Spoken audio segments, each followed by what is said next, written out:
good morning. So, ayan, good morning. Talagang good morning kasi kakagising ko pa lang.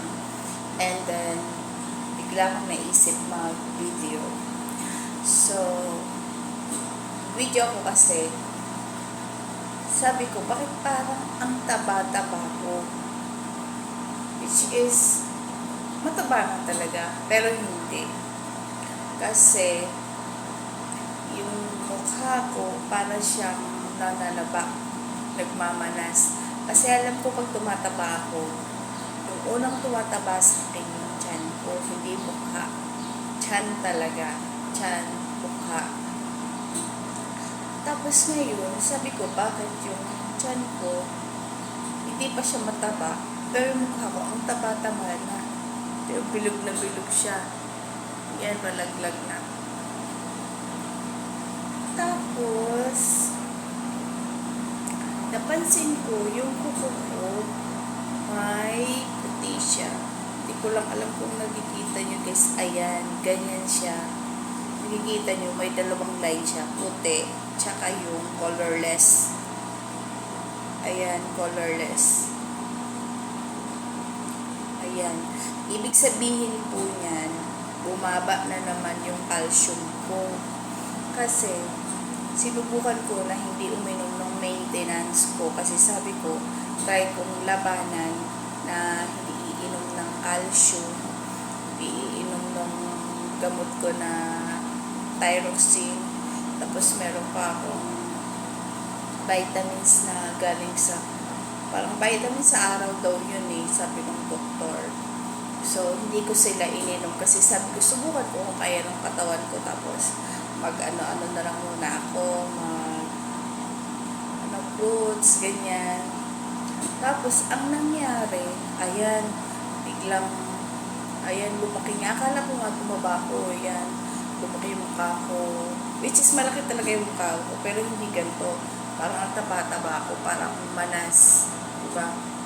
Tapos, yung boses ko, pagka lagi akong nagsasalita, parang mamaya-maya niyan, mamamaos ako.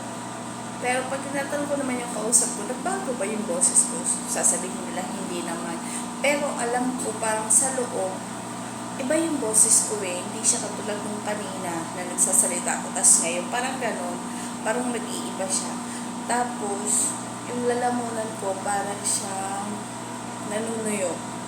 Nanunuyo siya. So, sabi ko, iba na to. Iba to. Tapos, parang feeling ko, yung feeling na dumudugo siya. Hindi ko lang alam kung dumudugo or ano, pero parang yung feeling na dumudugo. Parang meron kang nalulunok na dugo. Yun yung feeling ko.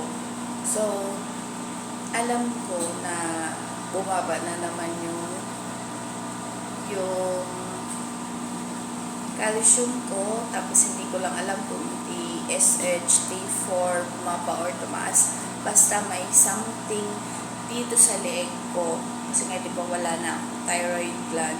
So, baka, ayun nga, kailangan ko na naman mag-follow up sa doktor kung ano naman yung problema ng leeg ko. Kasi ayun nga, nagpagaling ako kasi 1 year na sinubukan ko na hindi uminom ng maintenance kasi sinubukan ko yung na healthy living na walang gamot pero hindi pa pala kaya. So, magpa-follow up, check up muna ako sa doktor, tapos inform ko ulit kayo guys kung anong nangyari sa akin. Tignan mo, feeling ko ngayon parang na naman yung boses ko, nag-iiba. Pero hindi ko lang alam kung nag-iba dyan. Pero feeling ko sa loob, parang malapit na naman akong mamaos kasi medyo mahaba-haba na yung salita ko. Ayan. So, bye muna. Pagka nakapagpa-check up na ako, sasabihin ko sa inyo ulit kung ano yung bumaba, ano yung mataas, at ano yung problema. Kaya nagganito yung mukha ko, tumaba. Ayaw aminin sa sarili na tumaba talaga. Pero, ayan, kasi alam ko may mali. May mali siya. Dahil palang dito sa kuko ko, na ayan, may dalawang line siya. Yung puti, normal talaga yan. Pero itong colorless, guys, hindi ko alam kung makikita nyo Ayan o, yung colorless na yan, hindi yan normal. Pag may ganyan kasi, hindi yan normal. Ayan. Medyo malaki yan sa tunay Ayan. Pero sa phone kasi hindi siya masyadong kita. Pagkagaling ko sa doktor, inform ko na lang kayo. Ay, meron pa pala isa, guys. Yung balat ko pala, para siyang nagkakaliskis-kaliskis. Ngayon, nga, kasabayan itong parang natutuyo din lalamunan ko. Gano'n. Kasabayan siya. Para siyang nagdadry. Tapos yung buhok ko, nararamdaman ko na parang yung hibla niya sobrang nipis, lalo pag naliligo ako, parang talagang pag ganun ko sobrang nipis, iba siya, basta iba siya. Inform ko na lang ulit kayo kung anong mali pagkatapos ko magpa-check up. So, bye for now. Thank you. God bless. Kaya natin to, laban lang tayo.